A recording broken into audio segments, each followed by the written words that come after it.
ba-da.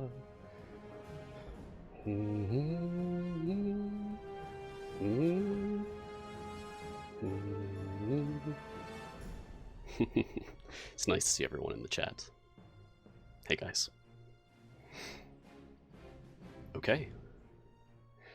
3, 2, 1. Here we go.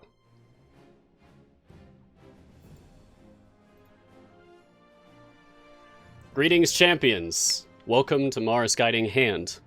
I am Mars, and this is Idle Champions of the Forgotten Realms. On this partnered stream, we take a look at the latest content, discuss strategies, and answer any questions that you may have about the game. So, take my hand. There's much to learn. Alright. I am wrapping up an Ayla time gate. Decided to do some homework and test out the new time gate rework. That's very exciting. This has been something I've been looking forward to for a long time. Just eventually. And it finally came around. But...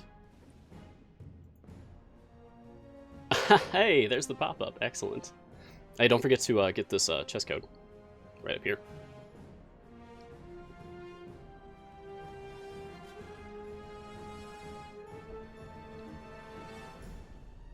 More immediately contextually relevant, we're going to be taking a look at the latest update that just rolled out within the past hour for Waterdeep Dragon Heist. This is exciting. We have worked our way through the entire Grand City of Splendors. Look at this beautiful map. Look at the fine detail on this. Wouldn't this be cool to use in an actual D&D campaign? Ah, I love this map. It's so nice. Anyway, we have worked our way all the way through this, down deep into Undermountain, visited Skullport even, and now we find our way back to the Vault of Dragons. So, let's check this out. It's very exciting. Thank you, I think I will check it out.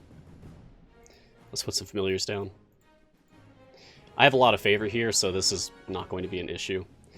But before we go much further, and I'm going to turn auto progress off, I am going to set cinematic speed down to, let's just do slow.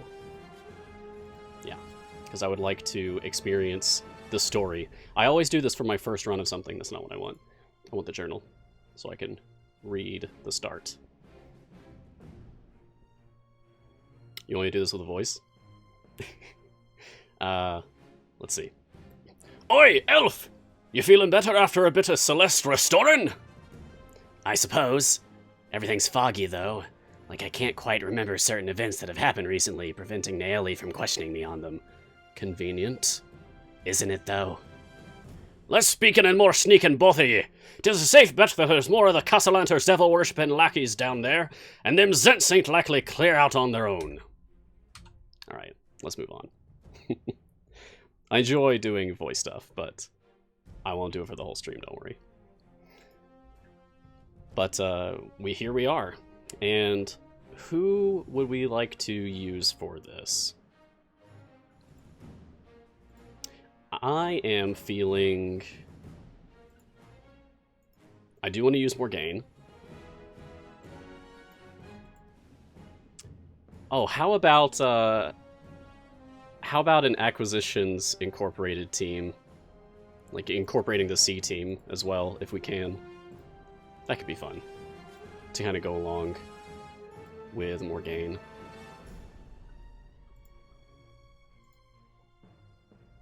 But while I'm setting this up, how are you all doing today? This wild offer is very tempting. Golden Epic for Zorbu. Amazing. Yes, Walnut. We'll get Walnut out. And Jim. And who are we missing? Oh.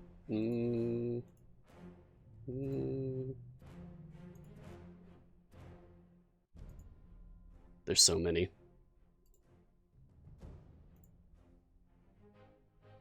Rosie, of course. How could I possibly forget Rosie?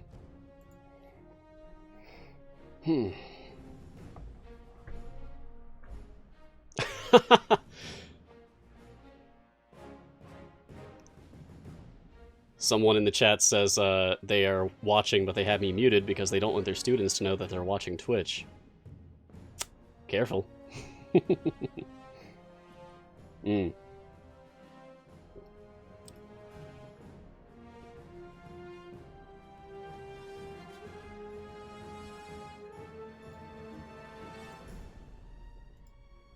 Shout out to the people responsible for the storyline, the actual like dialogue and such in the game, because I always find it enjoyable. Hey, wait a second. I just noticed Sean, C&E Sean in the chat, saying to use Delana DPS. I can try. Oh boy.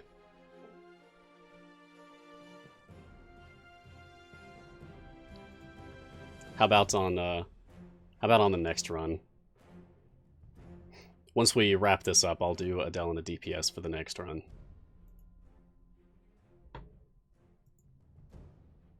I'm going to speed up the cinematic speed just a little bit. Oh, Delana certainly exists.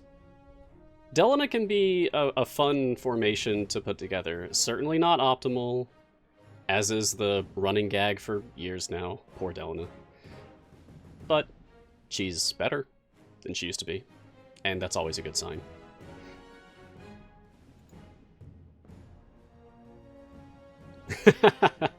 You'd do better with your directional hearing if you took your helmet off once in a while. One of those footsteps is coming toward us. Oh, it's Chadwick. I remember this guy.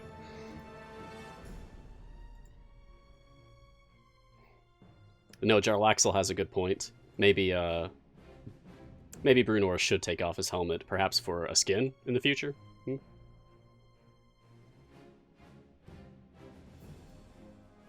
He does wear a hat for his pirate costume. So that's at least different.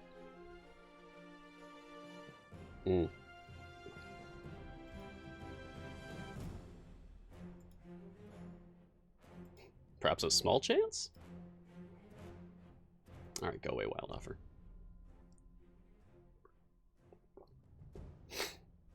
So besides the wonderful new addition to our Waterdeep campaign, the elephant in the room is the Time Gate rework. And this is going to take us a while to get through this adventure anyway. 100% confident we'll be able to take care of it without any issues. But it is still going to take us a bit. So let's take a look. Let's take a look at what we're dealing with here. This is really exciting. Okay, I am going to go ahead and close my time gate early that I was just doing. I did a Narak time gate and I did an Ayla time gate, so I guess I was just really feeling Greengrass.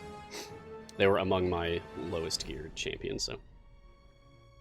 But I love that they added this. Close gate early, click and hold.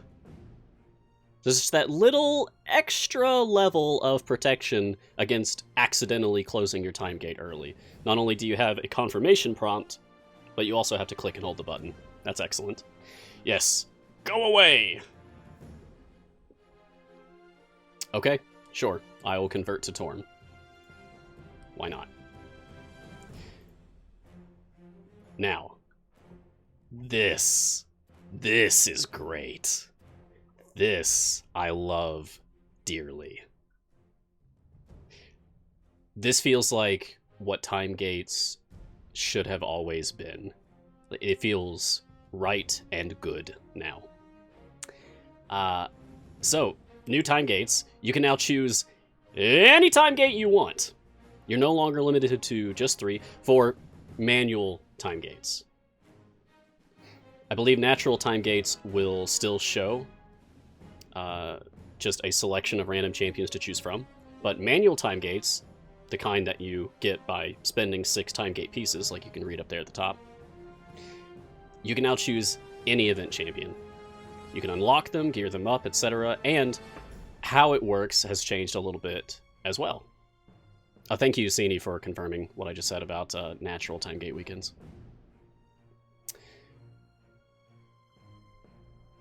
Let's say, for example, I was going to choose... who do I want? Hey, help me pick, chat. Help me pick, chat. Because I have a few different champions that could use some love. Xander has extremely low item levels, one of my lowest. And I'm also missing one common on Grama, so I could pick that up. I'll talk about that in a bit. And then also Black Viper. Where is she? She's around here somewhere. Oh, there she is. I didn't recognize her because I had her in her non-Black Viper costume.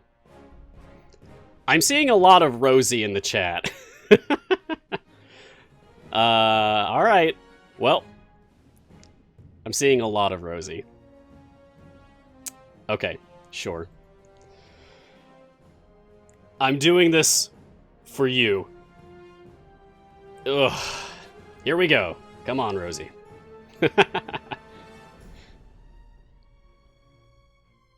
Okay. So, as you can see here, it no longer has 2 adventures and the free play.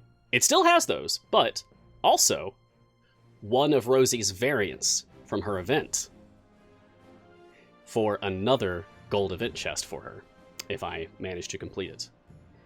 That's exciting. Yes, the new Timegate thing is out. The Timegate rework / update / whatever you want to call it. That is now available.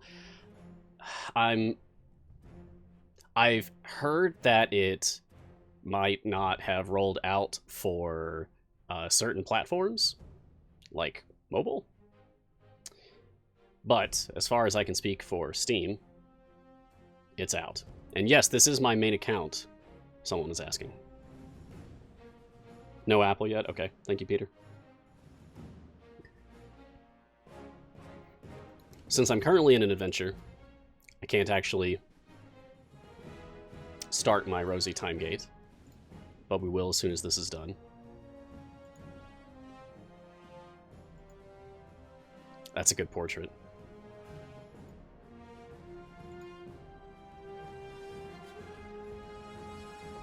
Okay, let's get some levels on people. Also, how do I want to arrange things? Walnut up front. Rosie.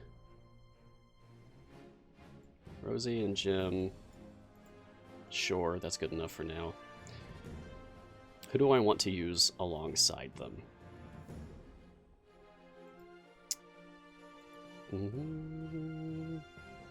Any requests from the chat for slots 3, 4, 5, 6, 11, and 12?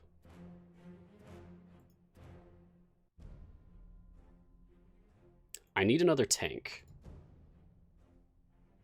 I could do Sentry, Grama, Nayeli, Evelyn.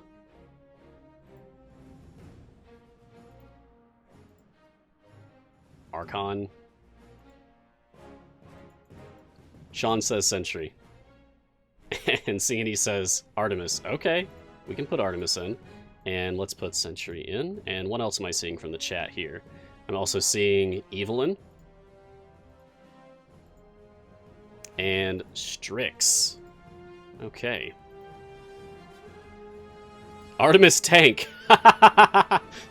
An excellent suggestion. Weirdly effective. If anyone out there hasn't tried Artemis Tank yet, give it a shot. It's peculiar.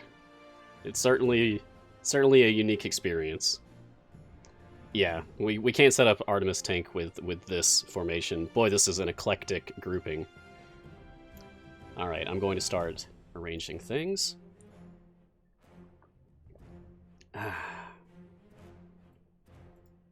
I'll have Walnut and Sentry in front. And then I want Evelyn and Donar in the next line. I want my DPS thus behind them.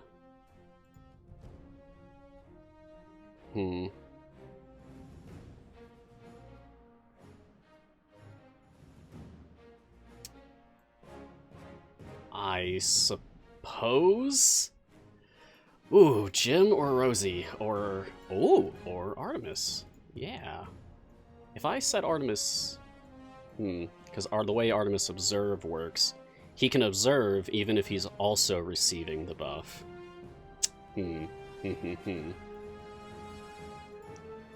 So I'll have him observing off of...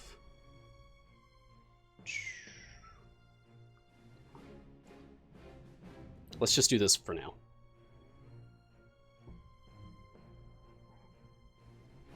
This is good enough. And I will take Velvet Touch. I'm going to move everyone up to their specialization choice, and then I will stop there for now. For Donar, I think it differs based on who you ask, who you talk to about it, but for Donar, when I'm trying to do an Azaka farm, I take Oh Yeah, because even more increased gold drop. But for general pushing through adventures, I take everyone Cool Out so that he can affect a group of enemies. Ah. Yeah! We know who this is, don't we? Good to see he's back. You mean to tell me you still don't know who I am? You have no idea the forces you stand against? How quaint. Take them! An excellent villain.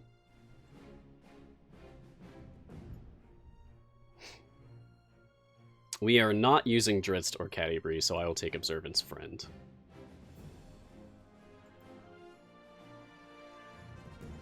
Emperor Palpatine? Close enough.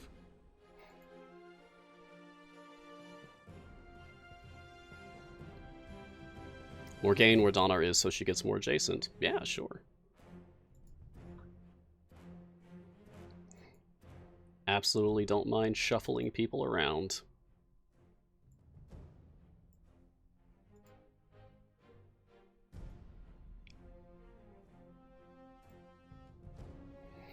I think for the purpose of saving time, I'm going to take Echo's Will, so that Echo Resolution has an even stronger effect.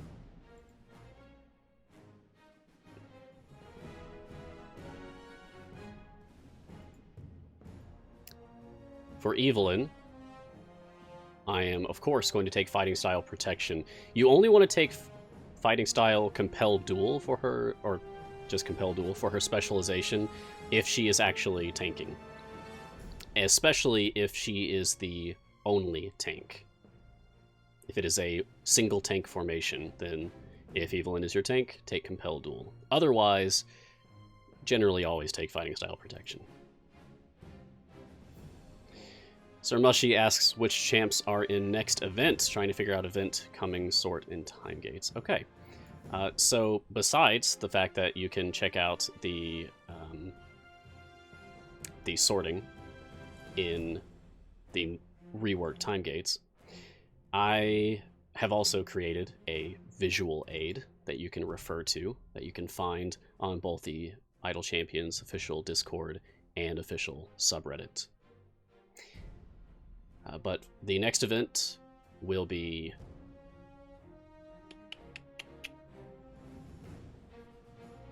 Oh, geez. Is it Fleet's Wake? Or is it Festival of Fools? Which one's next?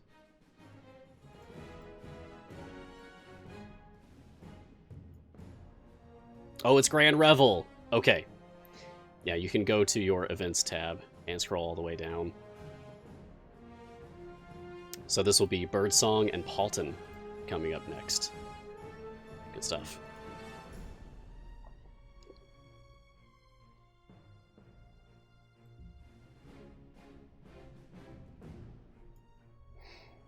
Hmm.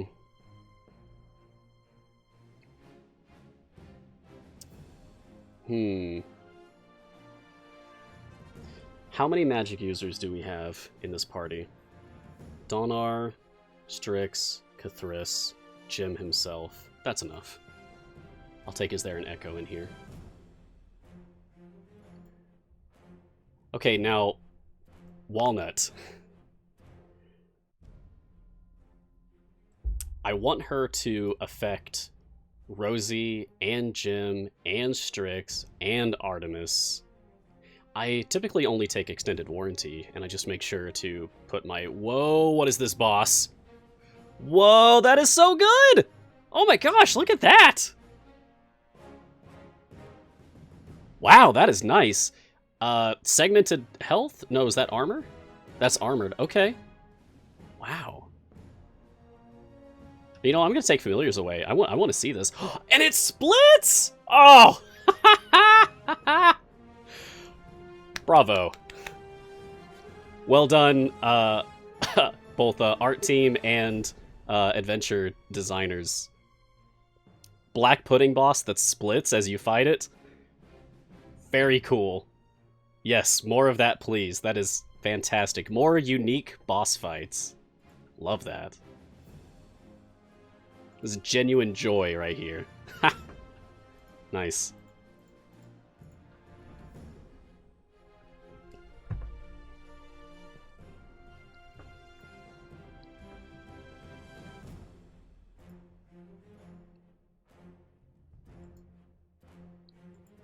So the original black pudding is armored, but when it splits, it becomes segmented health. I'm just gonna double check that. It's a very interesting boss. I want to see that for myself.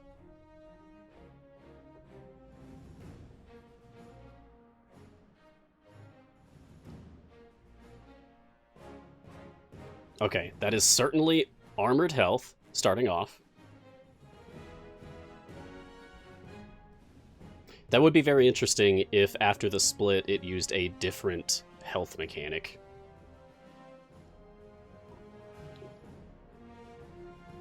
It looks so good. Oh, it is! It does. It uses segmented health after it splits. So your damage no longer matters at this point. You simply need to do 25 hits on each. Very nice. Okay, so perhaps if you dropped Donar's ultimate, Kroll's ultimate right toward the end of the initial phase, then you might be able to just instantly just rush through the split phase. Interesting. And Walnut's ultimate. Yeah, that's a good point. Hello, everyone who's just getting here. Glad to have you. Thank you for joining us on episode 2 of Mars Guiding Hand. Now that the first episode nervousness is out of the way, I have a delicious black tea. It's an imported black tea. I don't know if I'm like allowed to say brands or something on the show, so I'll just say I have a delicious imported English black tea that I only use on special occasions. And I use a sweetener that is a molasses sugar. It's very good. And then a little bit of milk, both for color, taste, and smoothness. And also, I haven't gotten to it yet, but I have actually a second cup ready. That is a ginseng tea with honey for some more natural energy. All I can say, fantastic. Yorkshire Gold. Love it. There is a little import store that is about half an hour drive away. And I go there maybe once a year. and pick up some nice special things. Oh, hey, it's the return of the Alchemist fire flasks. Oh, those are fun. I remember when these first showed up in one of the Waterdeep adventures, I think it was, early on. And I was delighted. Like, whoa! Those aren't people and or monsters. This is different and new. It's a little bouncing flask of Alchemist fire. That's amazing.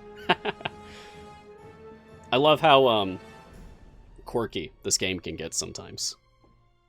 It's really a treat when we encounter things like that. Oh, I need to go ahead and choose my specialization for Walnut. I am going to go with, screw it. Just so that it applies to everyone.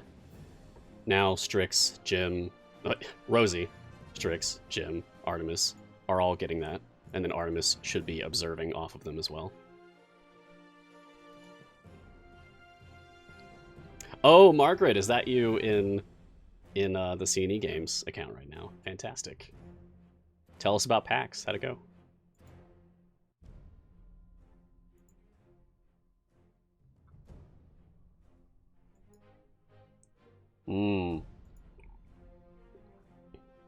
So we're still on our way to the vault. We haven't quite reached it yet, but soon enough. Okay, Rosie. There's a good number of female champions in the formation. We have Rosie herself, we have Strix, we have Morgaine, Evelyn, Walnut, Sentry. Okay, we'll take Matriarch. Easy. And for Strix, we will use Panic. I have wavered between my preference for Strix specializations throughout my time using her. And she used to be far more popular than she is now. She's still good. She's just no longer the queen of all DPS. She once was, however. Early on, late in year 1 to early in year 2.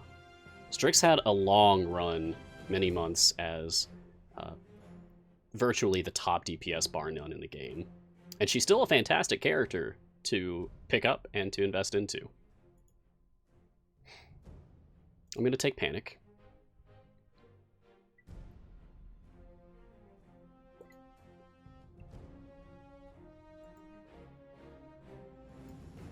Haha! Hey! He said it! He said it. Oh, fantastic. Look sharp! Thank you, Jarlaxle. Love when that comes up. Okay, I believe everyone has their specializations now, so we're just going to let them go for a while. Once we get past stage 50, so there's no more story content and nothing more new to see, then I will put on some speed potions and we'll just blitz through this quickly. And then we will begin our Rosie time gate. It's fine. She really does have my lowest item level. Look at this, level 5 on her slot 6, compared to things like, oh, I don't know, level 681 slot 1 on Azaka. It's a huge discrepancy. Well met, all of you! Master Clanghammer, we found you at last.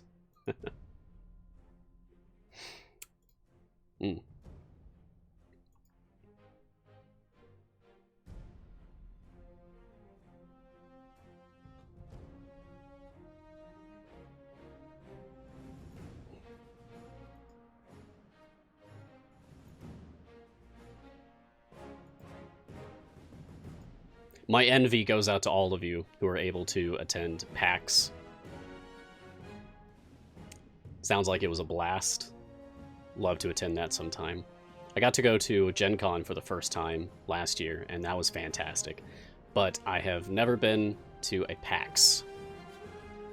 So, perhaps, in the future, we shall see. How am I getting the gear so high? Well, I've been playing for a long time, first of all. I'm at a lot of hours in the game.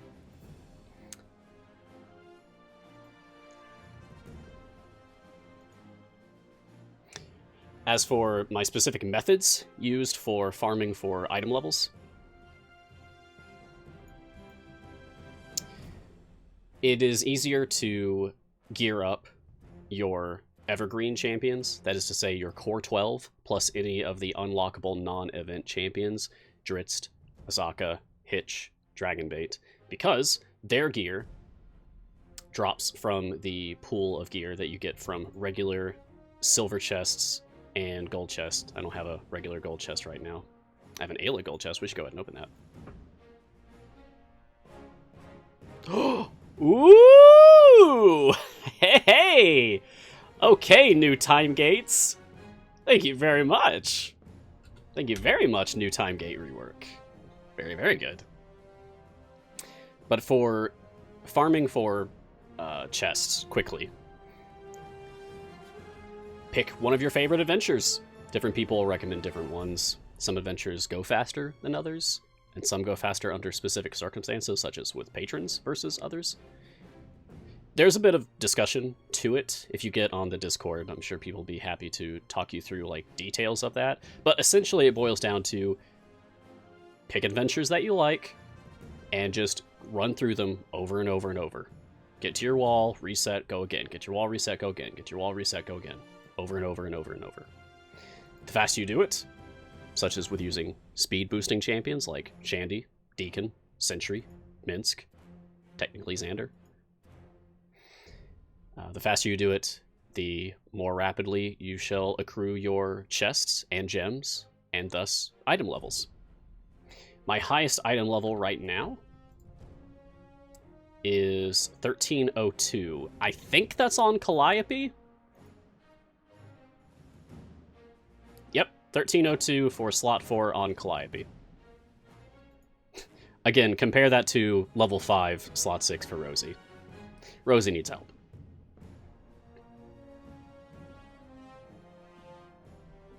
I think Xander is fine. His miss mechanic, I think, doesn't really serve the purpose that it's intended to serve.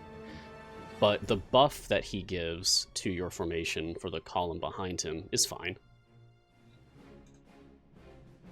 Xander needs some help.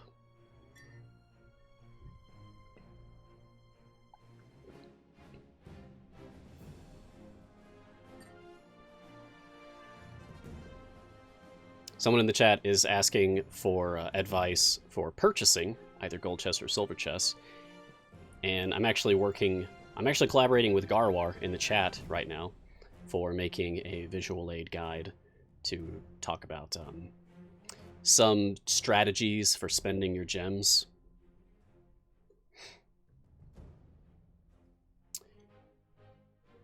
Gut reaction right now, I would say go silvers until you have at least full green, and that is uncommon tier on all champions, and then mix it up between silvers and golds until you have at least full blue, then switch to all golds until you have full epics. Those would be the purple color. Blue is rare, purple is epic. Yes, join the Discord. We have a fantastic community over there in the Idle Champions Discord. I am very, very active. So if you're enjoying the show and you want to talk to me more, you can find me there. Practically 24/7. Yes, also feats matter. Feats matter for spending your gems, but I would not prioritize that over getting your gear initially.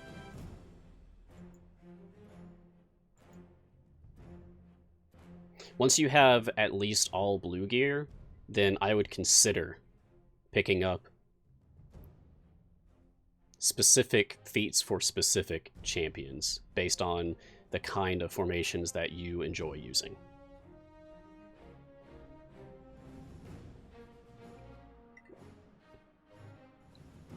Oh, it looks like they just changed the command for the Discord. Familiars, also important. 3 familiars. That is an excellent goal to have for familiars because you can spend gems to unlock certain familiars. The Mage Hand, the Pixie, the Almirage, Juniper, and Boo. If you have 1 familiar on the field, it clicks things for you. The Mage Hand only costs 1,000 gems, so that's a quick pickup. That's just the value of 2 gold chests. 2 will keep clicking twice as fast now. That's good. 3, however, see this gold pile over here? 3 familiars will automatically pick up anything on the field. Well, that is drops from regular enemies on the field. If you have 5, they will also open up dropped boss loot bags and pick up what's inside. See that beetle? Dead. If you have 6 familiars on the field, they will also click on any distractions that appear, which helps you to kind of skirt through the early stages more quickly. Get a little bit extra gold, it's nice. Even more useful, that helps for doing any distraction-based challenges that you might have.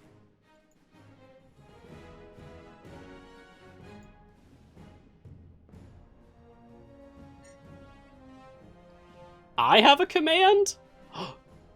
Oh my. I'm flattered. There's a Mars command, wow. Thanks for showing me that, Garwar. Thank you so much, Zini. Why isn't all the familiar info in-game? Or is it, I've never known.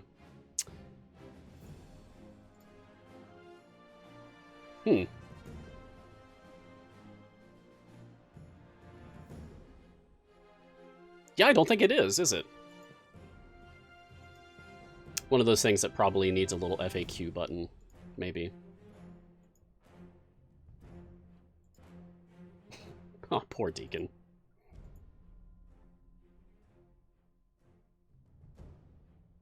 It is if you click and drag a familiar onto the field.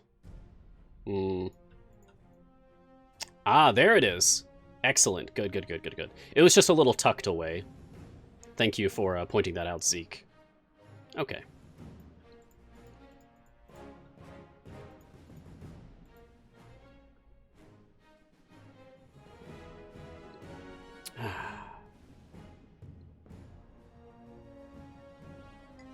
Yes, holding F brings up the familiar placement overlay. This. All these boxes that you can see.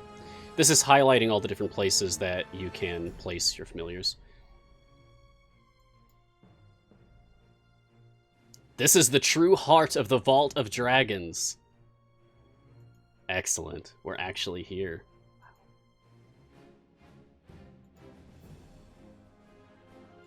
Now that we have visited the Vault of Dragons, I wonder if we might get an update to the Treasury, the place where you open your chests.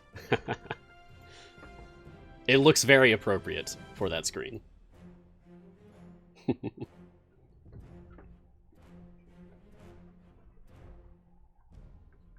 Actually, let's get a better view of this. Nice. That looks good.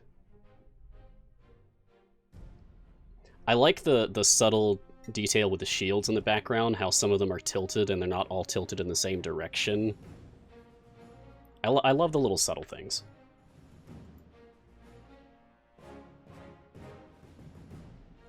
Barrock Clanghammer just turned into a gold dragon! Oh, man! I am Oranax.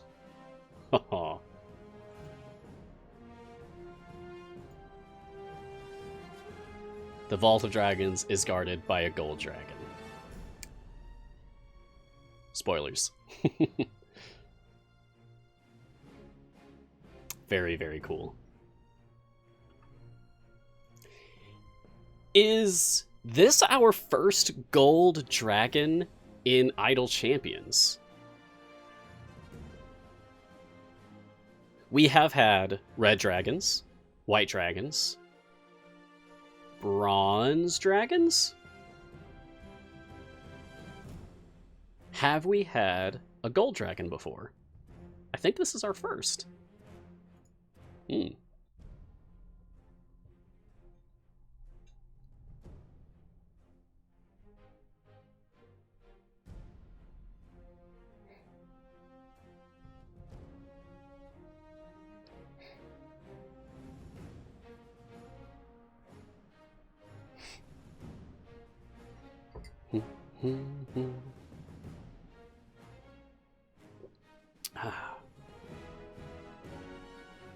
Alright, we're almost here. The Cloaked Wizard is back. Are we finally going to get reveal? Identity reveal?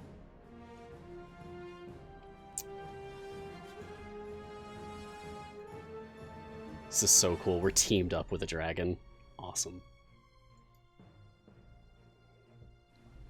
Alright, boss stage next.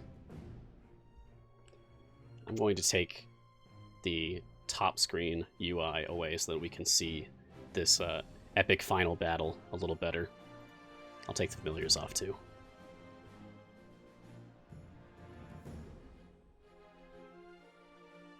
Feels strange to be picking up gold manually. Whoa! And he's actually there! Oh! Ah! Oh, I love this!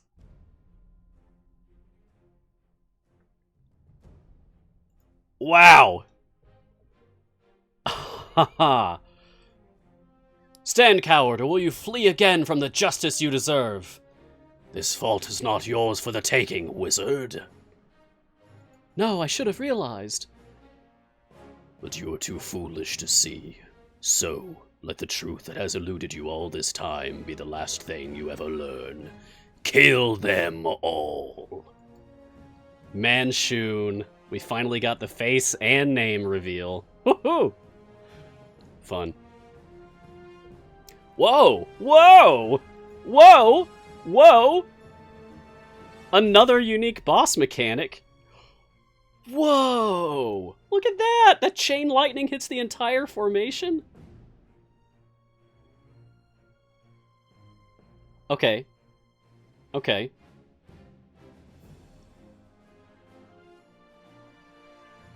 I am hoping that...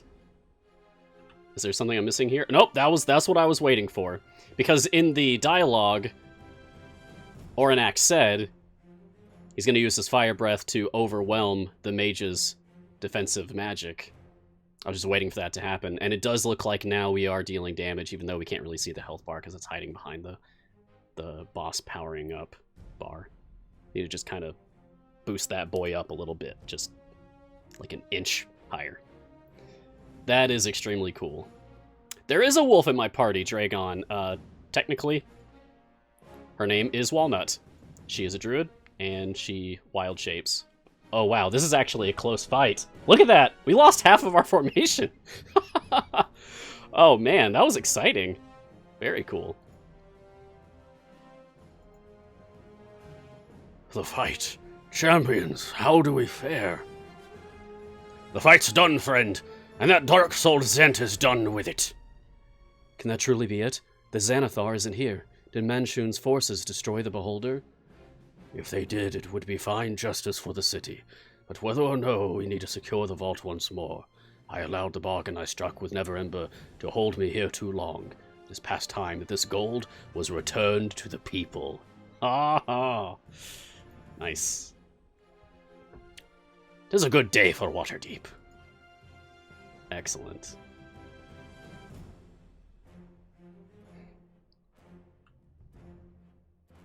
Okay, here we go. I'm going to set the cinematic speed back up to instant.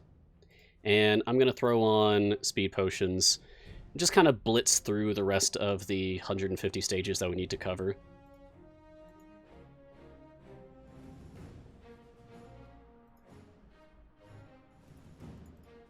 So we don't need to worry about this taking forever anymore. Give me Shandy. Gotta go fast. Gonna take Ranger training because that increases her speed boost for when the party has not been under attack. And I'm going to switch Cathris out for Deacon to double the spawn rate of enemies, which will also increase the speed of the game effectively. Finally, I will switch Jim out for Minsk, which is going to just slightly increase the spawn rate of enemies occasionally. Okay. Now that everyone has their placements and their specializations, let's just put familiars on everyone so they level up.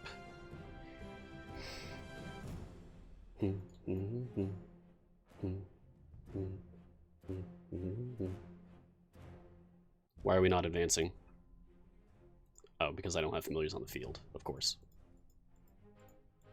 Okay, there we go. This variant is so cool. Anyone out there who is just tuning in, if you haven't played this adventure, Vault of Dragons, yet, this is the brand new adventure that just released today. So it is currently the furthest out adventure accessible in the Waterdeep Dragon Heist campaign. Play this adventure, it's extremely fun. There is a black pudding fight that uses 2 different health mechanics because it's a 2-phase boss fight. I love multi-phase boss fights.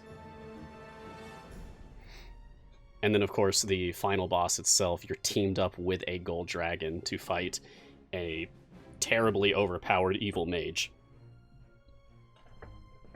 who technically is a multi-phase boss fight as well. In any event, it's a very cool boss fight.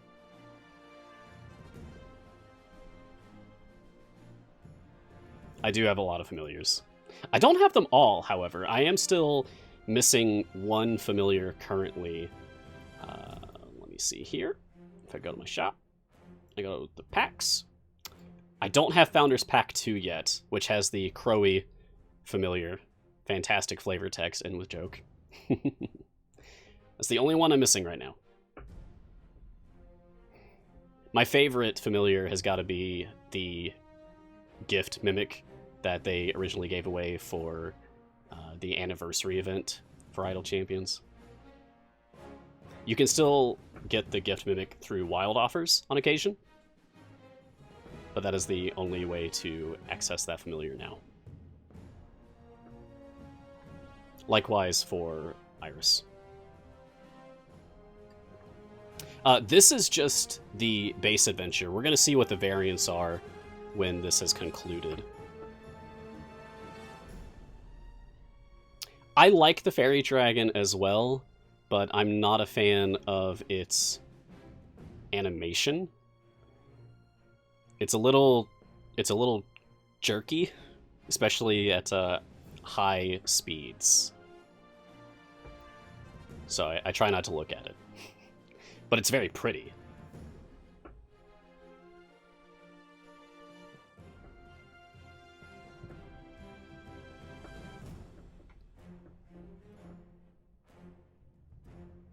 Yes, this is just the base adventure. Update your game if you don't see it. Close and reopen your game. Get the update. And if you have not reached far enough into the Waterdeep Dragon Heist campaign to have access to this yet, do it. Push, push, push. I believe in you.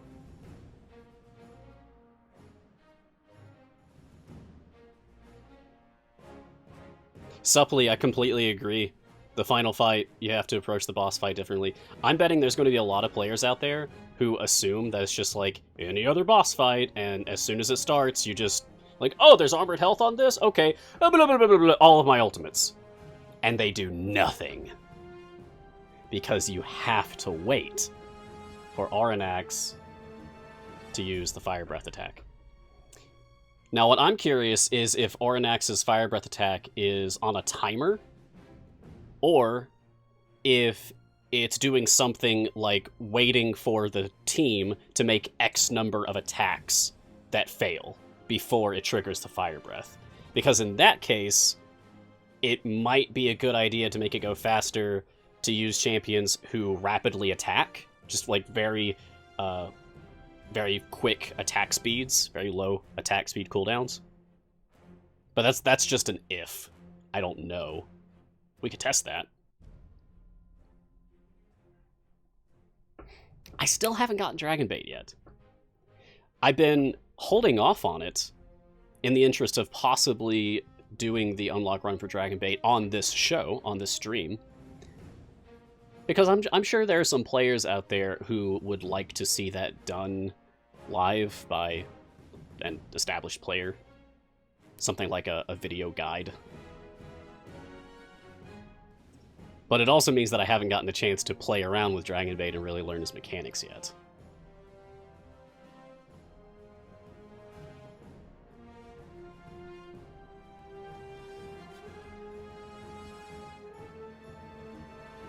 Well, that was the original plan, Garwar. I was very much thinking about doing that for this episode until this update came out today with Vault of Dragons, and then also this week, the Time Gate rework. I've got a lot on my plate for this episode. We can't fit Dragon Bait in here as well. You have to get pretty deep into that adventure to get Dragon Bait. What is it, like stage 400? 500? It's up there. Let's take a look. Tomb of Annihilation. Second map. Final camp. Soriel's Resolve. Yeah, stage 400. Like I said originally. And he stands at the very front. Leading the charge. Very cool.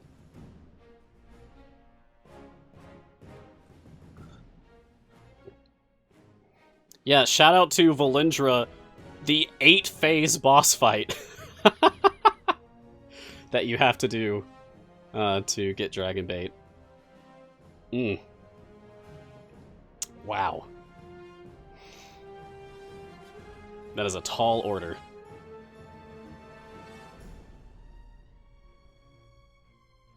I'm impressed with everyone who posts in the Discord or on the subreddit saying they just unlocked Dragon Bait, because I understand what they had to go through to make that happen.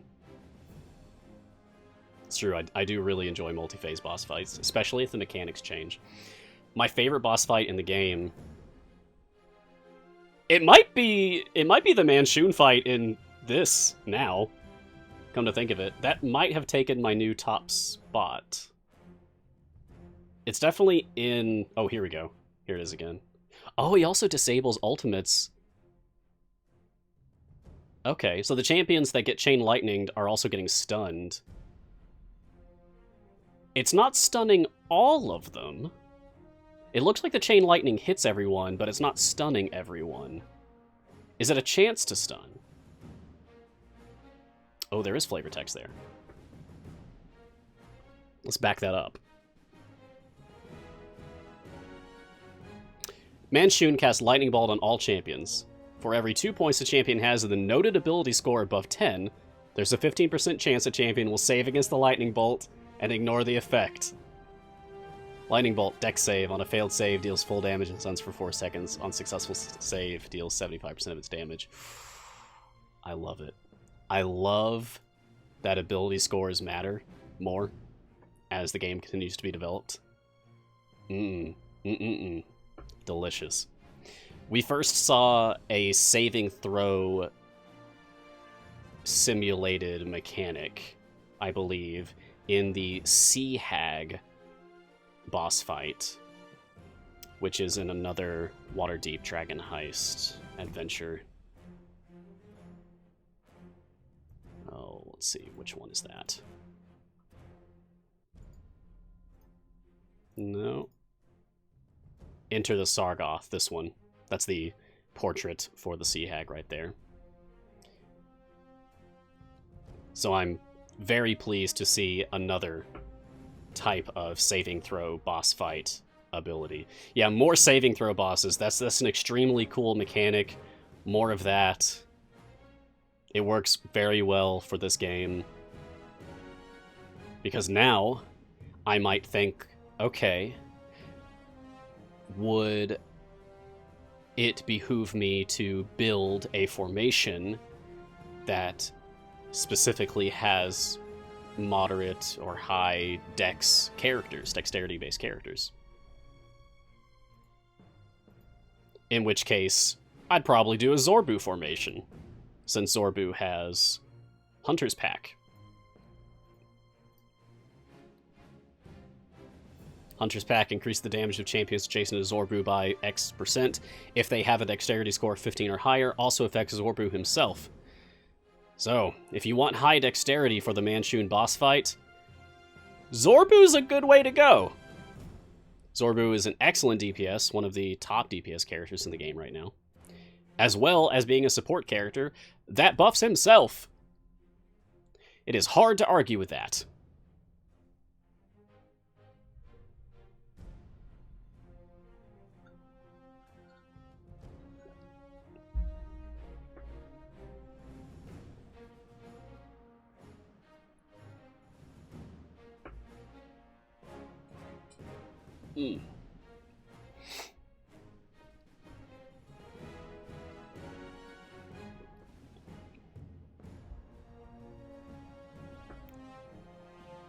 Gromma doesn't have to be front slot if doing Arctic, does she? Or do they also share champion slot?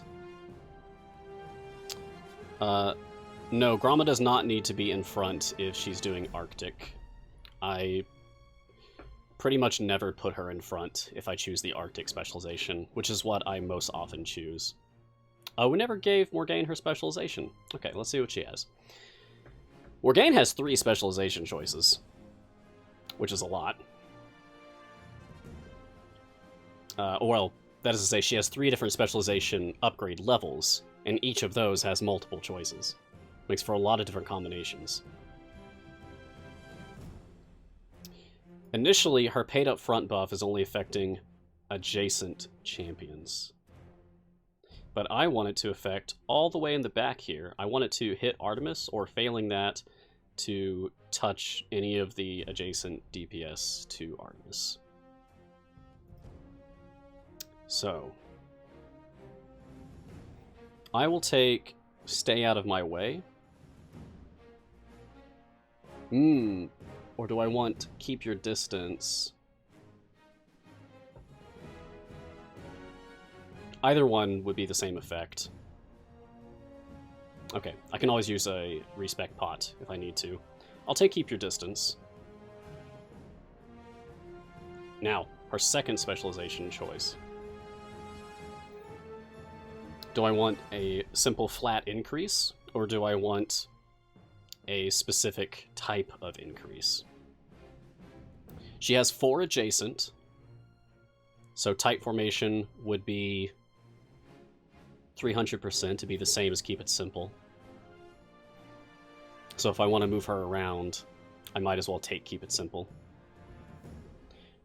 Do I want Calm Under Pressure? Or the long game? My intention is to just get through this as quickly as possible. In which case, I'm looking to create scenarios where enemies are not stacking up. So I don't want Calm Under Pressure. I want things dying as quickly as possible, so I don't want the long game either. I don't want things staying on screen.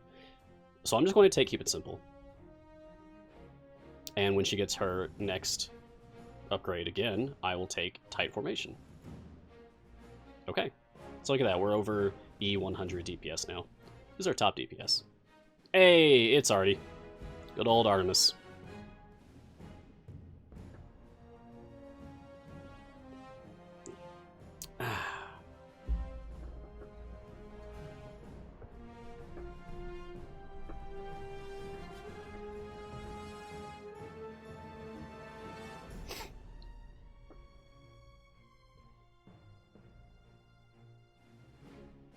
So while we are pushing through this, let's hear what you guys have to think about the Time Gate rework. I, for one, am very excited. I've already spent 18 Time Gate pieces now. This is my 3rd Time Gate. I did 2 yesterday. The FAQ was updated, by the way. So if you have any questions about how the new Time Gate works, go to your Time Gates and click on the FAQ button located right up here. and carefully read everything in here. It should answer all of your questions. But if you have any other questions, feel free to ask here or over in the Discord or the Reddit.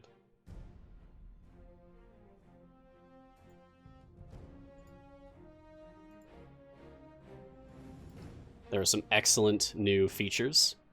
The ability to sort champions by upcoming event or furthest away, your highest to lowest item levels or lowest to highest item levels on average for all the event champions you have. You can also show specifically only the champions you own, or only the champions you don't own, or all of them. I have them all, so that doesn't really affect me, but I'm sure it affects a lot of players out there.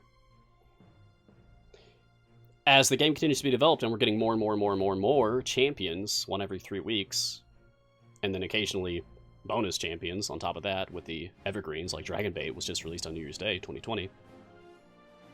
It's very useful to have lists like that built into the game where we can sort the champions ourselves. It is also the second place now that you can see average item levels. Blacksmithing contracts being the only other place to look at average item levels, but Blacksmithing contracts a little bit better because they will also show you your evergreen champion item levels as well. I don't believe you can sort by specific years, Dragon. That's a good suggestion, though. I can see that being useful for players.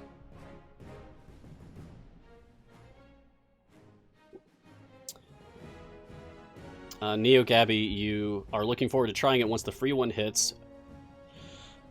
I hate to burst your bubble, but you at least won't be able to do the free choice of all champions for when the natural time gate hits. The natural time gate being in 1 day, 21 hours, 56 minutes from now. Fridays at 12 p.m. Pacific are when natural time gates open on the weekend during the off weeks in between events, i.e. this weekend. Oh, here we go. Next man Shun fight. So cool. And just to check... Yep, look at all those wasted ultimates. Very nice. You can't even see his health bar. Can't even, like, preview how much health he has. Ah! So cool.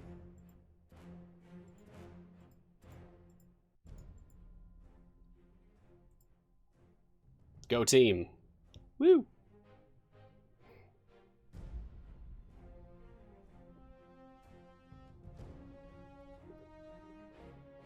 Yes, I am also excited that they have the random variant that is now included in the time gate. I want to replay variants. That has been my number one ask, basically. My number one request or suggestion since I got into this game and realized that variants were a thing. I just wanted to play challenges. I love challenge modes. That's why the Idle Trials exists. But this isn't the place for that. Anyway, this is our first time that we've been able to replay event variants by using time gates.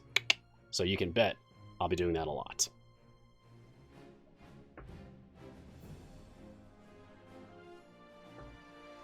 Especially given the fact that it also gives you a gold event chest. I would do it even if there wasn't a reward for it. I just want to play the challenge. But I'm glad that there is one. So besides the fact that you can now choose any champion from manual time gates, you can now also get 3 gold chests for that champion from a time gate instead of 2. And on top of that, you can now get silver event champion chests from time gates. How do you do that? If you reach increments of stage 100 and beat the boss there in a time gate, the boss is guaranteed to drop a silver event chest for that champion. That is unique per 100 stages that you clear in that time gate. Yeah, but wait, there's more. Exactly. So if you are, like me, or many other players out there, if you are looking at your collection and you have champions that you like and you are missing commons for that champion, like I'm missing slot 1 on Grama, there's a way to get them now. Previously, you had to wait for that champion's event to roll around and do free plays for that champion in the hopes of getting a silver chest instead of a gold chest. Yes, there's now a reason to push deeply into the time gates. Even if you don't care about Mistress Favor and converting that to permanent campaign favor, which, reminder, you only get 1/4 of the normal rate of conversion as you do for events. Does obtaining the lesser items boost their power? Yes! All item levels matter. All of them. All of them. A common item will increase the level of that slot by 1. Uncommons by 2, rares by 6, and epics by 24. You can even get duplicate shinies if you are extremely deep into the game. I'm not at that point. So that gives you an idea of how much investment you have to put in before you get there. But in the event that you get a duplicate shiny, it should be 125 levels added. All item levels matter. So yes, do your time gates, get your 3 gold chests if you can, and if you can't, you can always do the free plays and just get more favor and then try again. You have 3 days, so there's plenty of time. Plenty of time to do 2 normal runs and then whatever random variant you got. And then also maybe do 1 more run in a free play and push as far as you can before you close the time gate. Even if you don't care about the commons, even if you don't really care about the item levels from a silver chest because gold chests are, I don't know, if you feel like gold chests are more profitable or something, still get them. Hey, we got a random gold chest, that's great. At some point I need to open these up. I have a lot of gems to spend. I was thinking about getting them all on silver chests. But push as deeply as you can, not only for the favor, but also in the interest of getting silver chests for that event champion, which will give you chances for shinies for that champion. Because shinies are 1 in 1,000 chance of dropping from any chest. Any chance that gives gear has a 1 in 1,000 chance of dropping shinies, as we understand it.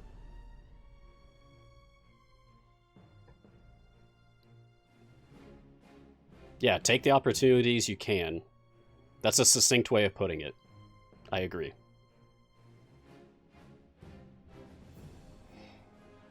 Alright, well, we're getting close to the end here. About 20 stages left to go. And then we'll be doing a rosy time gate because that's what people asked for at the start of the stream. Should you just save all your time gates anyway until you pretty much maxed your regular characters for newer players? No. No, no, no, no, no, no, no, no, no, no. You'll be playing for many, many, many, many months without doing time gates in that case. I would not recommend that at all. I would recommend every time a time gate is available to you, such as in 1 day, 21 hours, and 50 minutes from the time of this recording, do the time gate, pick a character, get the character. Even if you can't beat the subsequent runs, at least do the initial unlock run so that you can get that character.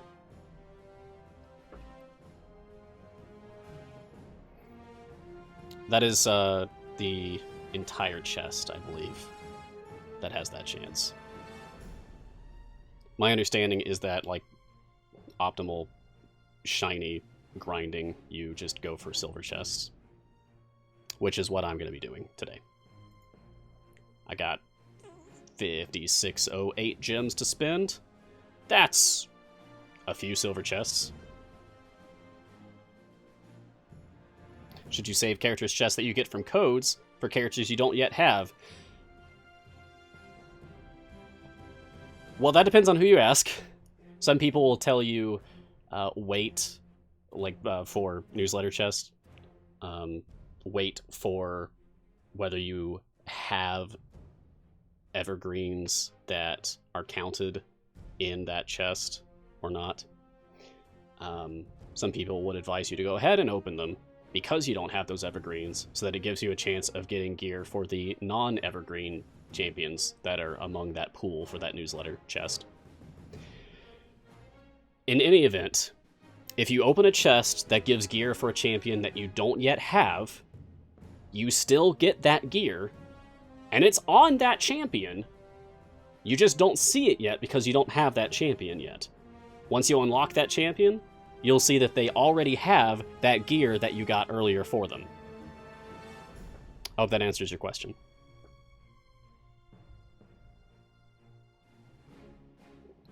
For example, if I opened a gold Strix event chest, but I don't yet own Strix, and it gave me, among other things, a blue rare slot 1 item for Strix. Then later, when I unlock Strix via a time gate or her event, Festival of Fools, I believe, then I will see that she already has the slot 1 blue rare on her at the time that I unlock her.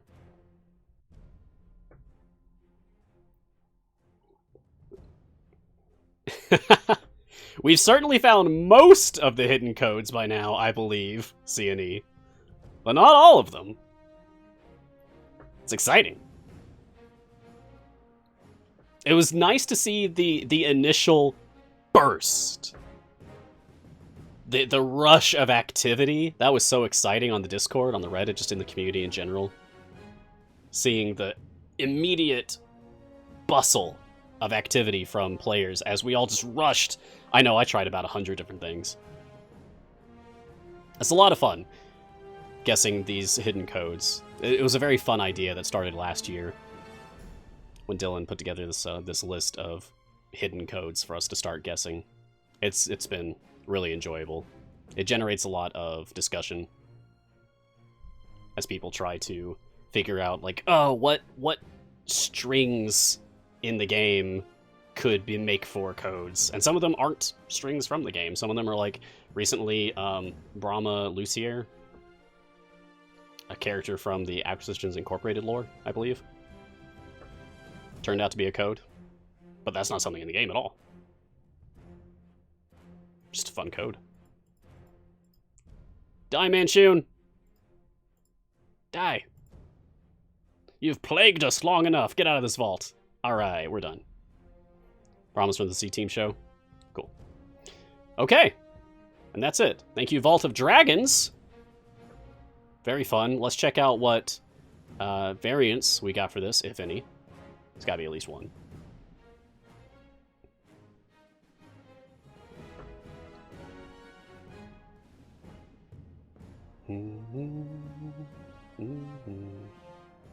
Hey, more gems. You're gonna be 8 silver chests soon.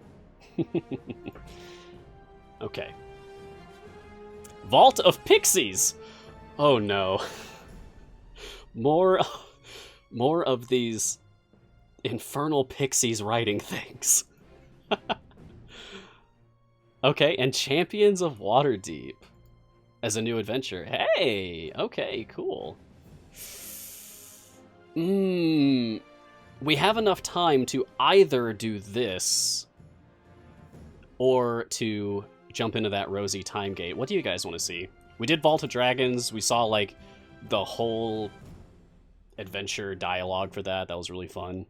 Would you guys like to see Champions of Waterdeep or jump into that rosy time gate so that we can kind of experience what time gates are like now? It's almost the same in actually playing it, but anyway. What are the Pixies rules? Yeah, let's take a look at that. Vault of Pixies, variant for Vault of Dragons. Stop the Xanathar from raiding the Vault of Dragons with the aid of some Pixies. Let's complete a Vault of Dragons. Objective is complete stage 250, so we have to get a little bit further. Vajra has sent some of her Pixies to assist in your upcoming battle against the Xanathar. Vajra did this? I'm never working for you again, Vajra. Unfortunately, the Pixies misunderstood Vajra's orders. They attack you instead. Of course. Pixies cost champions they attack to sleep for 5 seconds. Additionally, only champions with a charisma score of 14 or lower can be used. Oof. Okay. Whew. That's rough. Alright. That reminds me of one of the Tomb of Annihilation variants. Let me see if I can't find that.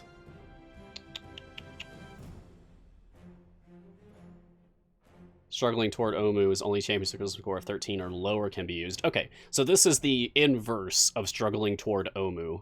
I can't believe I guessed the camp correctly for where that was positioned. Nice.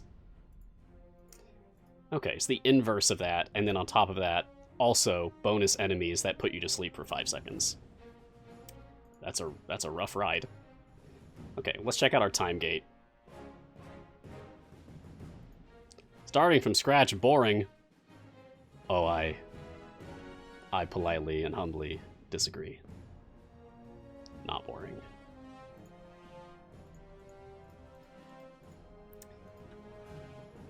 Anyone want to take a guess at how far we might be able to push on the very first run without any favor whatsoever? 0 Mistress favor. Get ready for some speed potions. I'm going to show you how not boring starting with 0 favor can be. Okay, we're now working on 10 times speed. Brace yourself.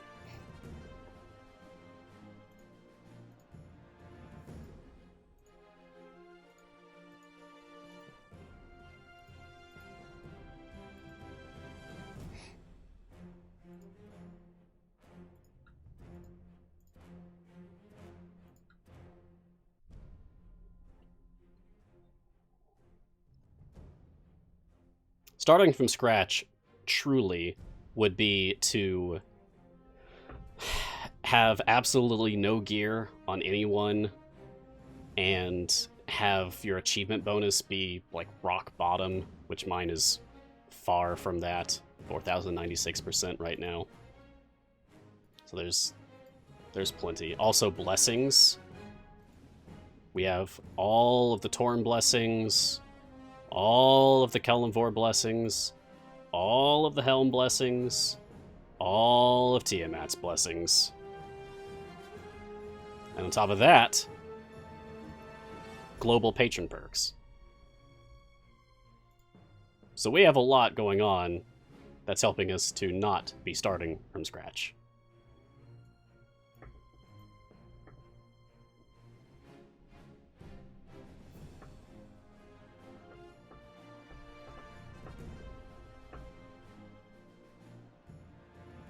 Oh, this is a long one here.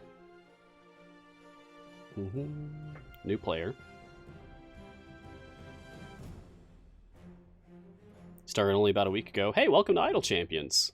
I hope you enjoy your stay. Join the Discord if you haven't yet.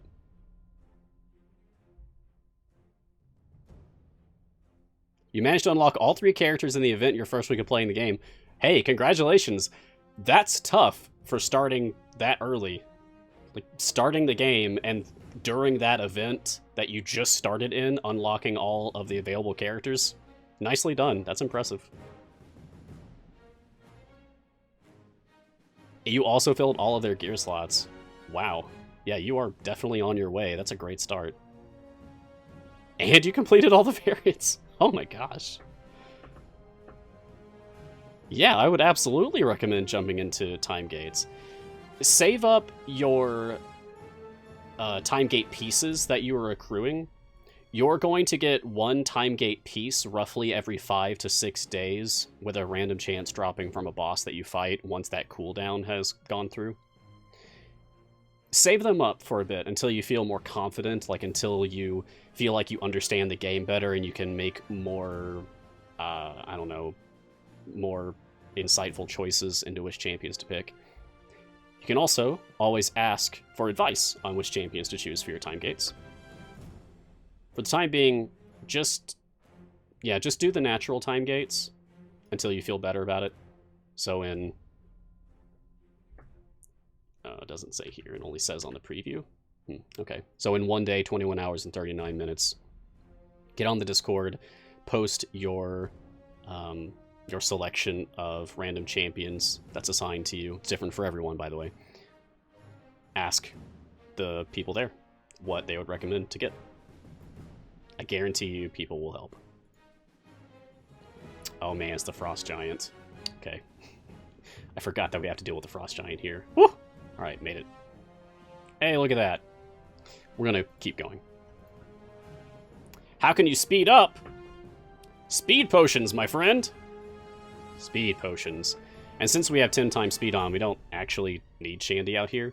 But we're going to keep Shandy out here because she is a rogue, and that is good for Jarlaxle, who cares about how many rogues and drow are on the field for the purpose of buffing his gold find ability, Master of Piracy. You feel the need for speed. I think we all do. This game is a lot of fun at high speeds.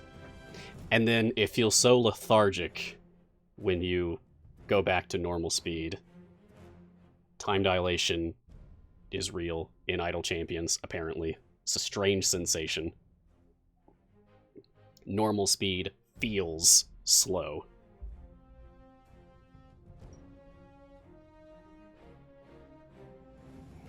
Yeah, exactly what Garwar says. Jarlaxle using his gold find spec and putting other rogues and drow on the field can give you huge gold find. That is very useful for newer players. I'm gonna Hitch out here and Black Viper because that's a rogue. Not more gain. She'll actually take stuff away from us. I'll put Dritz down instead. How do you get speed potions? From chests. Let's open some chests while we're thinking about it. Hey, look, there's one right now. So I opened a gold chest. That's really fantastic timing. Thank you, Idle Champions. And it gave me a medium potion of speed.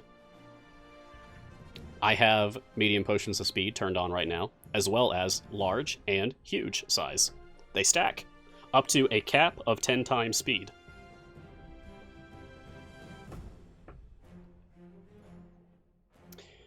Someone in the chat asking if this is a game that can be played as free-to-play. Absolutely 100% yes.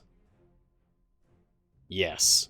You can absolutely play this and accomplish everything in this game as free-to-play. It just takes a bit more dedication, a bit more time and effort if you want to be truly free-to-play. But it's also the fun of the challenge of being free-to-play as well.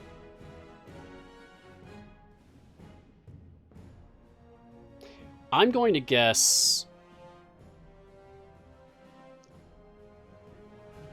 400 to 500 as my cap on this initial run without any favor. Can you get gold items for free? Do you mean golden epics? Such as this item on Naeli, this figurine of wondrous power.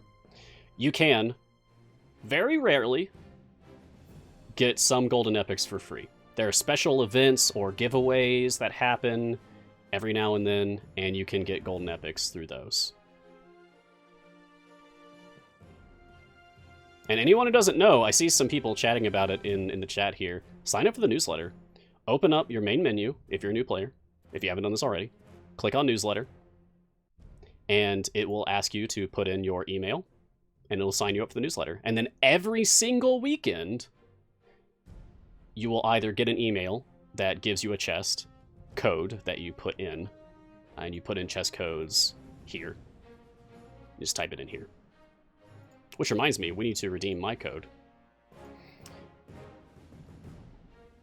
Or if you are on a mobile platform, I believe, it will simply put the chest directly into your inventory. So you get free stuff every single weekend if you've signed up for the newsletter, so definitely do that. Let's go ahead and put in our stream code for this week, which is Rhyme toes sags, which is unpleasant to say aloud, if I'm being honest. I do not want to think about saggy toes. Gross. Huge potion of heroism. Nice. I am very low on those. I used one on this adventure, and didn't really want to do that, but want to show off how far we can push fresh on a time gate as a veteran, established player.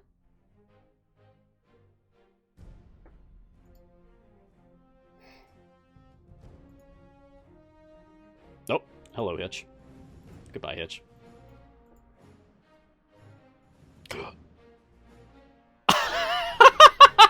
Really? Really?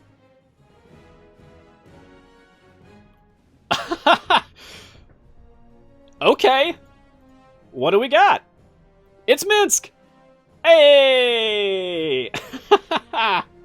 Oh my gosh. Wow. That's why I stocked up so many silver chests. I was hoping that we'd get a shiny on the stream live, and we did on the very first group that we opened.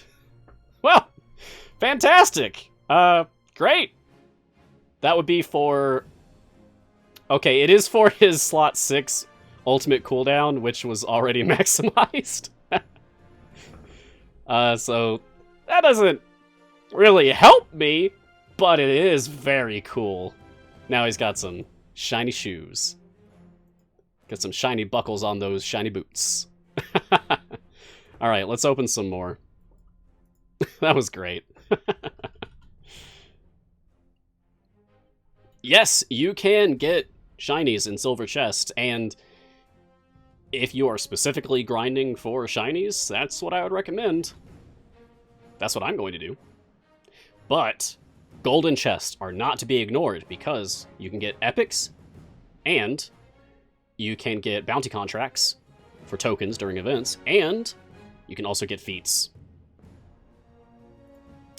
I'm going to get some more silver chests, though, because I want to grind for shinies today.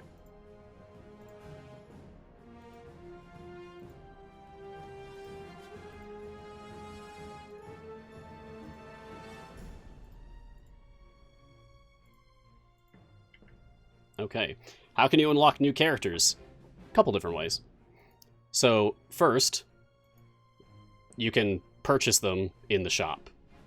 That is the fastest way to unlock a new character, is to just straight up purchase them from the shop using real money. But if you'd like to get characters as free-to-play, you have options for that. There is an event in the game every 3 weeks, like clockwork. Okay, no more shinies, but still. Got a lot of item levels. There's an event in the game every 3 weeks like clockwork. The next one should be coming up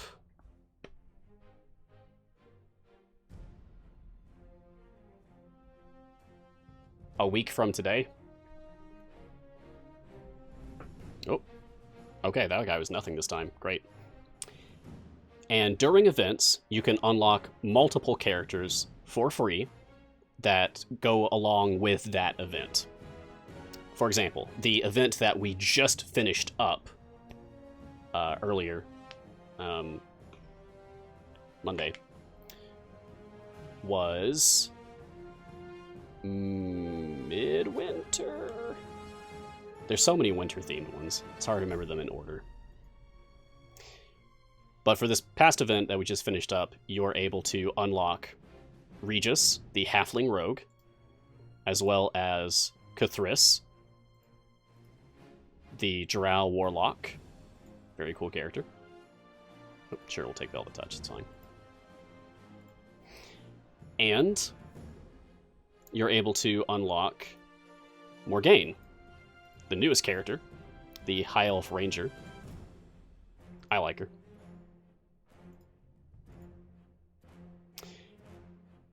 Each event has a different set of characters that you can unlock. But beyond that, there's also time gates, which just got a rework yesterday, so this is very fresh.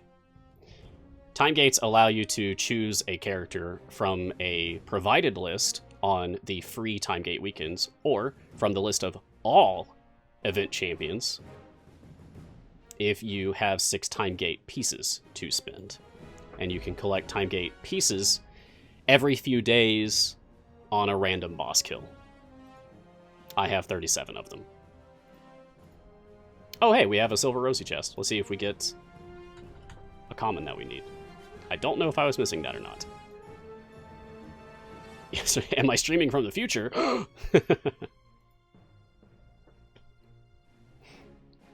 I am streaming from my present, which perhaps is your future. How can we tell? How can I prove that? Yes, you can also get Hitch from the newsletter. That's this character. He doesn't normally look like this. He normally looks like this. This is Hitch the Human Rogue.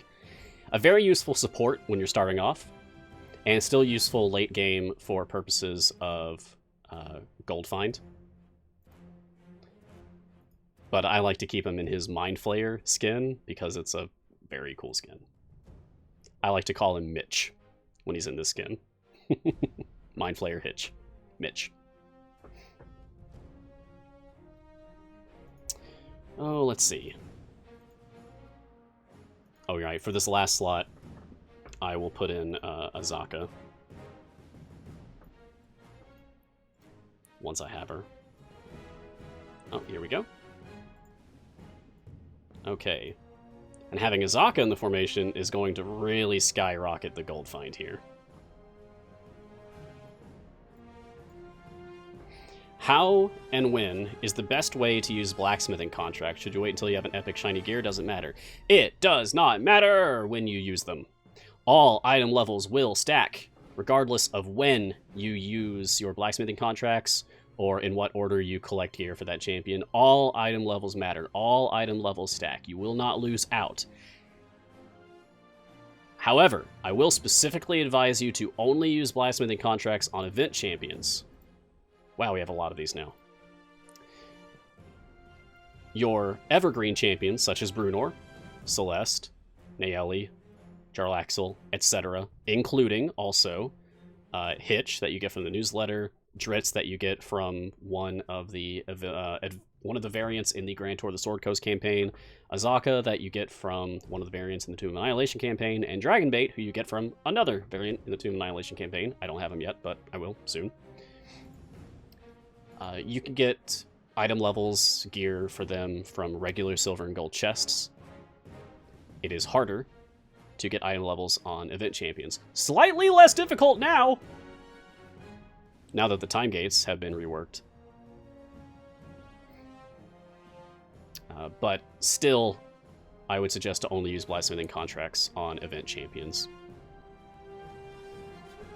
To give you an idea, just look at my average item levels. I have over 1,000 average on most of my core champions. 1,016 Naeli, 1,015 Brunor, 1,015 Celeste. And then compare that to my event champions. It's anywhere from, like, here's 92 on Deacon, all the way down to, let's look at Rosie, 11. It's a lot harder to get item levels on them. I'll just take Alchemist Fire Expertise. It's easy.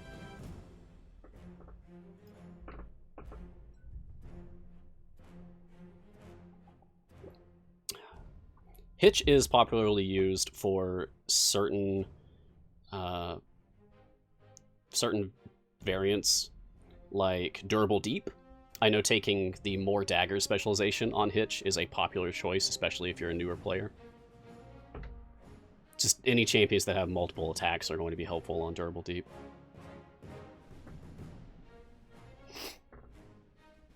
Our core championship is vastly inferior to most of the event champions, even despite the item disparity. No! Mini core champions are still very good. Oof. Okay. Well, we actually need to care about our formation now. So I'm going to do that. Okay. I want Xander in front of my DPS line.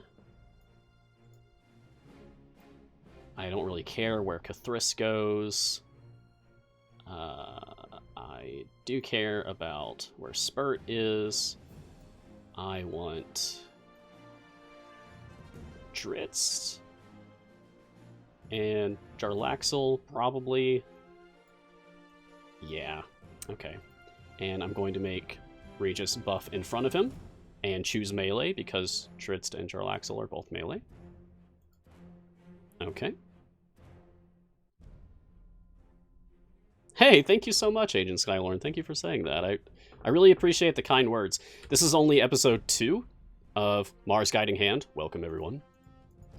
So, you know, we're still in the early stages. The stream will grow. The stream will develop. We'll hit our stride at some point soon, I'm sure. Still kind of testing the waters here, feeling things out. But I appreciate each and every one of you who is coming to the stream. I'm reading everything in the chat. I'll admit, it's difficult to keep up with every single question, but by God, I'm going to try. I care about this community. I'm here to help you. So, if you have questions, ask them. If I don't have the answers, then I will do my best to point you in the direction where you can seek those answers.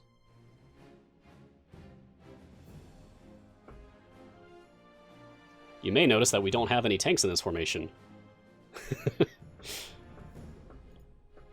We can probably fix that. Dritz, how are you looking, buddy? You don't have Companions of the Hall yet. Once Dritz has Companions of the Hall, I'm going to be changing the formation around, because at that point, it is in my interest more so to have Companions out for the Companions of the Hall gold buff, rather than to have Rogues out for Jarlaxle's gold find buff.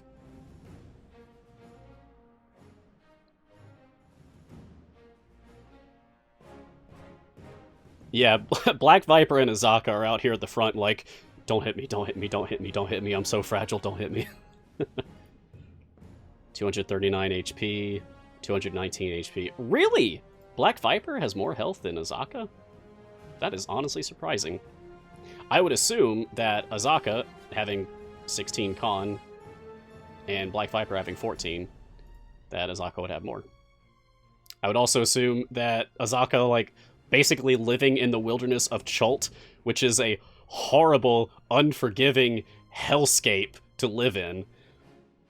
I've been running the Tomb of Annihilation campaign for over a year for some players. I would assume that she is a bit hardier than perhaps Black Viper, who, although being a thief who runs around the streets and does acts of daring do, of course, he's also a city-born noble. And that doesn't scream huge levels of constitution to me.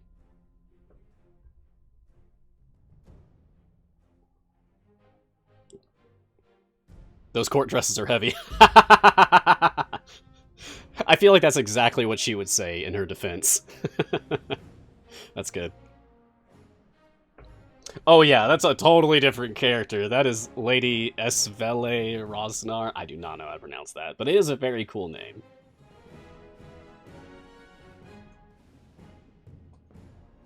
Hey, thank you so much.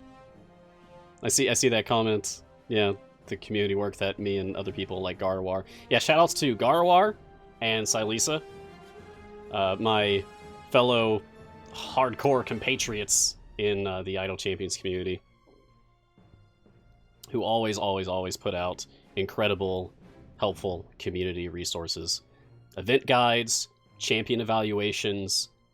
You can find all of this up on the Reddit. We have a wiki that I put together for us. It's there. It's real. And it's different than the other Idle Champion wikis that are out there. We have, like, a Wikia, we have a Gamepedia, and you can use those, like, to look at information about stuff. But the Reddit wiki is specifically designed to be a collection of community resources, all in one place, so you don't have to hunt down the thing that you want out in the wild. Just go to the Reddit wiki, and you can find it listed there, whatever it is. There's sections for specifically Garwar stuff, Silisa stuff, my stuff, and everything else. Even all of the Q&As that Sienna has done, all of the champion spotlight blogs that they have released. Anything you want to find, you can find it there.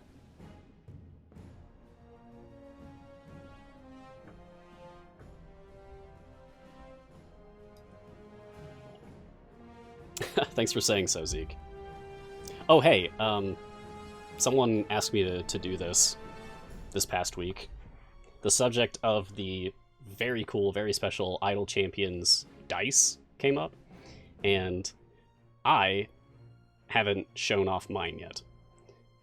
Over the course of December, C&E sent me a care package of stuff. Thank you. I'm very, very grateful for it, and they specifically sent me some dice. So, let's see if I can do this. Ooh. Okay, very carefully.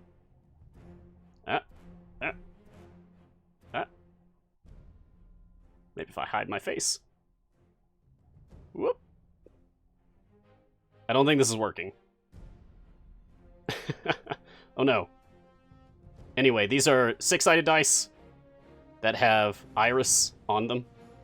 Iris being what you see down here at the very, very bottom corner. That is the mascot beholder for Idle Champions. I love these things. And I can't tell what color they are because I do deal with some significant color vision deficiency. But they're beautiful, and I love them. And if anyone has the chance to pick some up for themselves and you enjoy dice and Idle Champions, I certainly recommend doing so. I hope I get the chance to actually use them. I haven't yet. But nonetheless, they are very pretty. We got another silver rosy chest. Last stream, I had them sitting up here, but I think they were being blocked by the microphone. I'm sorry, I'm not trying to gloat. Someone asked me to show them off on stream, so I am.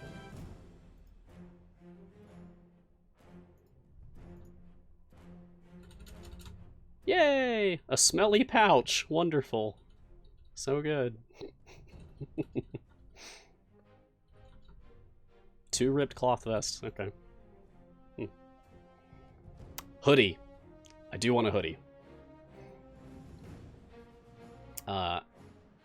Where I am rarely ever gets cold. But when it does, I am woefully unprepared for it. It got down to, with wind chill, 15 degrees last week. That was cold. I am not used to that. An Idle Champions hoodie would have been very nice to have.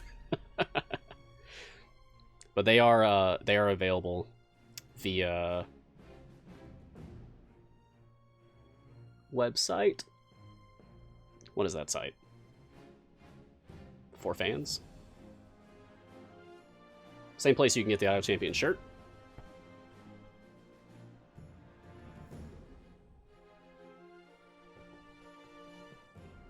Oh, 15 degrees Fahrenheit. Yes. I'm in, good old US of A, unfortunately.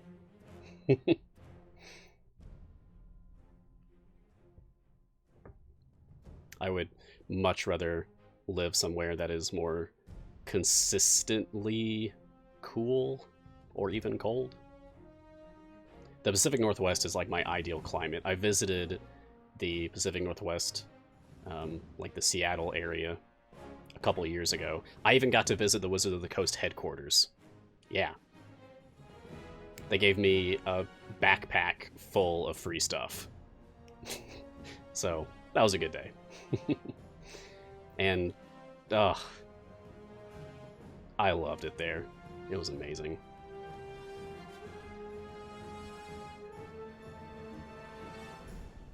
For fans by fans, yes, that's it.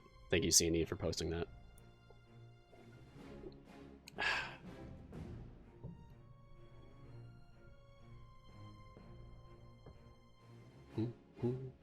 I tell you what, because we're not going to be able to reach my wall on this stream, I will post a screenshot to the Discord once I have reached my absolute wall on this run, so that you guys can see like how far I could reach.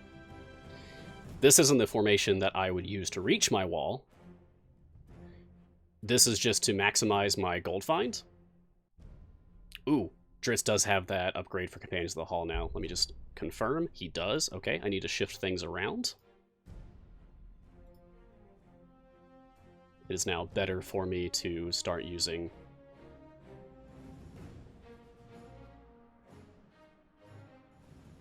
Companions of the Hall. If they don't die. Okay, let's get Cadbury in here.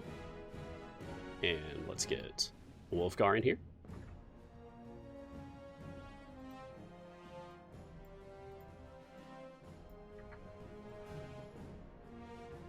There we go.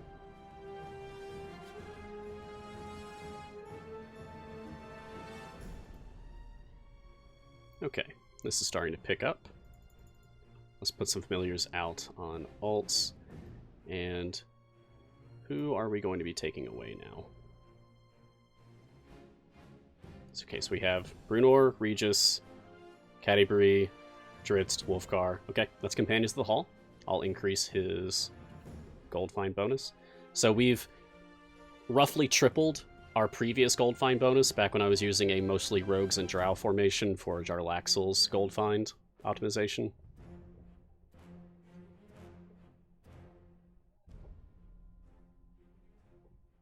But now I'm switching to a Companions of the Hall gold find formation.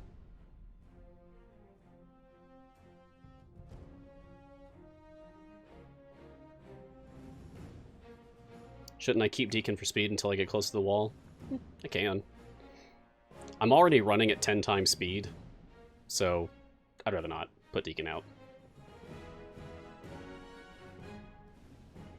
Okay, we're not using Hitch anymore, so I'll move that familiar to the roaming ultimate bar. Okay, that's looking better. I'm curious what my save formations are. So the last time I did Rosie was during Rosie's event, so don't even remember what formations I used for that. Looks like this was Archon Usurp formation. This is probably Archon Bulk Up formation. And this is just Gold Find formation, looks like.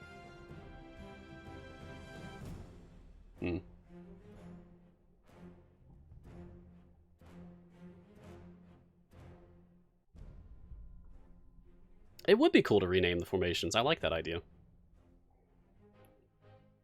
That would be an easy way of instantly remembering what each formation was for.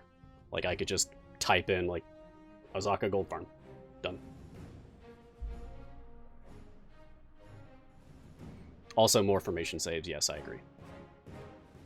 That is certainly something I'm looking forward to if/when it comes.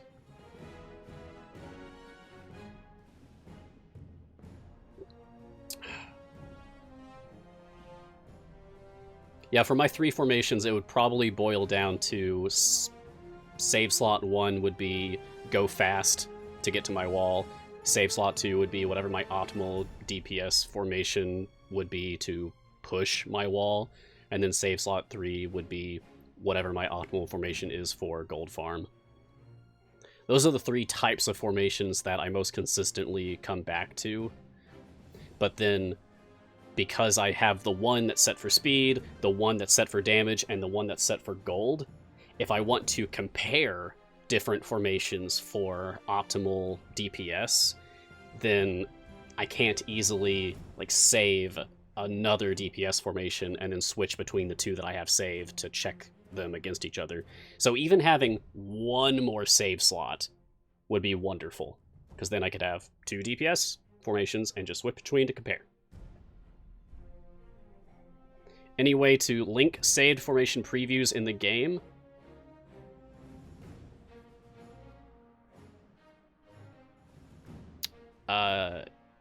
In the game? Oh, do you just mean like showing off your formations to other people?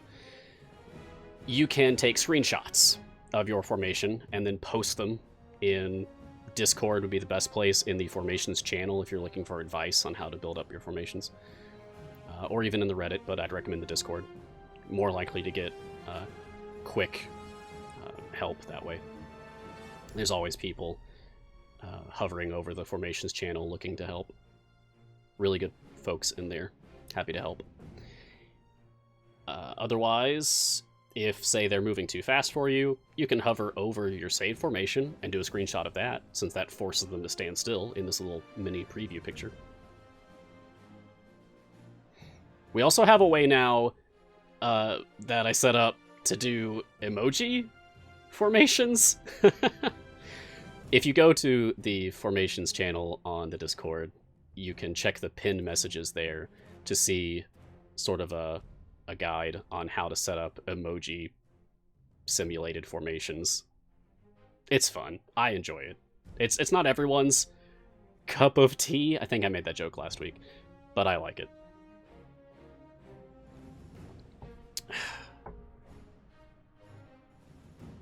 Yeah, Zeke in the chat here has been very good about putting together emoji formation examples every time an event rolls around, and then I can just pin those. It's great. Thank you for doing that, Zeke. Whew. I feel like using my blacksmithing contracts. What do I want to use them on? Maybe Rosie, so I don't have to keep doing time gates for Rosie. Oh no! Boss first. Ah, it's on Azaka instead of Wolfgar. Oh, we're fine. So she didn't even die. We're fine. Okay. Not a Mars stream without a cup of tea joke. Is that going to be my thing? Is that going to be like my in with joke thing? Those sorts of things have to be organic and not forced.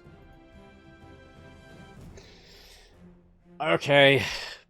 Sure. Hey, it landed on the shiny. That's nice. Okay, cool. And let's use 11. I always keep one tiny blacksmithing contract unused. And I'll show you why in just a second. Cool, cool, cool. Okay, it's a good spread. Because as long as you keep one of these, you can always look at this screen to check your average item levels on all of your champions, and just quickly look at what gear they have. Like this golden epic came from a special event that they did, that C&E had. And it's just a very useful kind of infographic sort of thing in the UI to refer to. We can pick up a few more silver chests.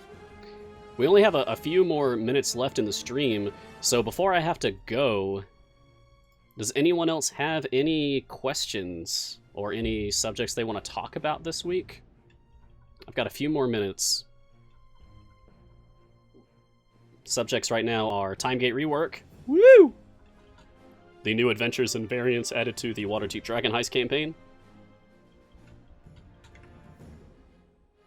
And then, I suppose, just if anyone needs any help with anything. Just got a shiny for Jamila. Nice. You just reminded me of something. I just got the Champion Jamila skin, like yesterday. I finally got enough Vajra's favor to pick up the Champion Jamila skin, which is awesome. I'm not crazy about the hair, but the sword? The sword is very good. I'm a sucker for cool swords. But you reminded me to pick up from Vajra's shop, because I was waiting to do this, my potion of polish. There we go. Let's do it. Any guesses where this is gonna land? I will quickly go over what I have so everyone can see. If it landed on Rosie, that would be hilarious. Given that we're doing her time gate right now. Definitely Delana. Unlikely, as she's already stolen 4 shinies from me. But I'm enjoying people guessing. Sean, don't you dare! Sean, You leave my account alone. I worked hard for this potion of polish. All right, here we go. I'm not gonna look. Is it good?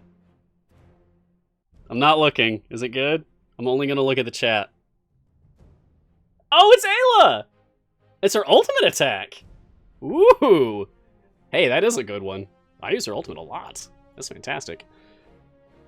All right, well, in that case, thank you, Sean. I'm gonna put that one on you. I use Ayla in pretty much all of my wall-pushing formations because debuffs are strong in the current meta. Very, very strong. Stacking up debuffs is extremely strong. Someone asked a question earlier. Have I ever tried butterfly tea? No, I have not, but I totally would. I'll try anything. Coffee Buff asks, Mars, what character is a must-have to get ASAP as a brand new player to potentially speed up progress the most? Shandy. Get Shandy. Number one speed suggestion, get Shandy. After that, Deacon, Sentry. You already have Minsk, who helps a little bit. He's a core character you start with, so you already have him. But Shandy, number one for going faster. Definitely the left spec, the Stormcaller spec, for general use with Ayla. That's what I always do. Although it's good to experiment, try other things. But generally, I always go left, Stormcaller spec. What's been the toughest variant for me to finish? There's a lot of people in the chat here who would certainly have probably some traumatic flashbacks for bringing up that question about specific patron variants, I'm sure. The patron version of Visions of Strahd, for example, or several others. On the Hunt. It's lots of things. Anything that seems tough normally, the patron version is much more difficult. Because not only do you have restrictions, but you also have to go further.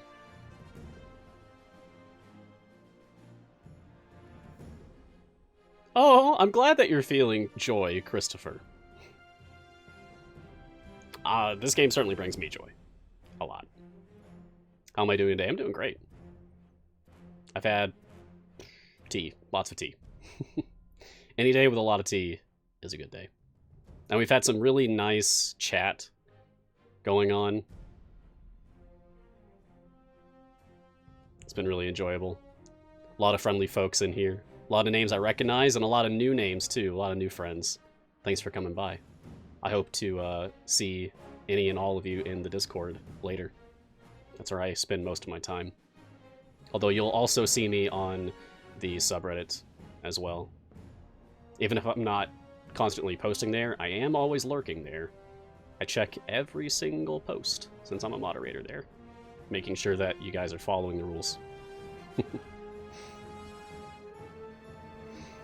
Alright. Stream is wrapping up. So, oh, I see someone's actually explaining what butterfly tea is. Thank you. It changes color? Oh, that is so cool. Nice. Chad, you are a friend and a rival. Ah, yes. D&D Beyond's Beyond Heroes is up now, so go check them out. Very good stuff. Go get another free gold chest. And this has been Mars Guiding Hand. I'm Mars. This is Idle Champions. This is my hand. I'll see you guys next week. Cheers. Boom, boom, boom, boom, boom.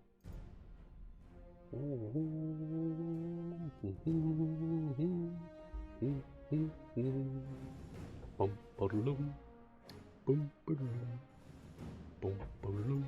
boom, boom, boom. Boom, boom, boom, boom, boom, boom, boom.